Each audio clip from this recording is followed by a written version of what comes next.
everybody, I'm going to open our lesson today through my Talmos timetable. And as you know, when you go onto your timetable on Talmos, you'll have today's lesson and all the resources there. Now Longfield has a sophisticated learning platform that enables teachers to share resources not only with each other, but with every student. I think the sharing of resources, it's great that they can go into their timetable, they can see what they're going to be doing. If they have a homework task that's based on something they've done in the lesson, they can access the PowerPoint again, they can look at the slide that talked about whatever it is they've been asked to do. I've looked before on my timetable to find out what I've got.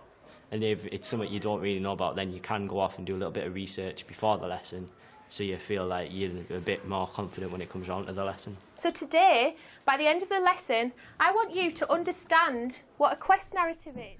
When Keith started, none of the 54 classrooms had an interactive whiteboard. He changed all that in the summer holidays of 2005. The plan was pretty simple, and I think people like plans to be pretty simple.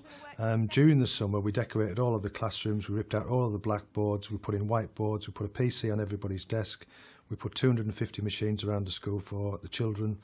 So that September, everybody came back, and that was the way the classroom of the future was to be. Characters. Give me an example of one just to start us off. Like a baddie. Great idea. They're all very colourful, so it makes you want to learn about it more. When we put the boards in the first instance, I was very, very careful to say to staff, we've only got one objective this year, is to become reasonably familiar with that whiteboard. It wasn't a big ask. So you have 2 minutes to think of as many of these stories as you can, starting from now. A byproduct that we didn't expect was the amount of creativity and the enthusiasm that was generated and making their own resources. Stop!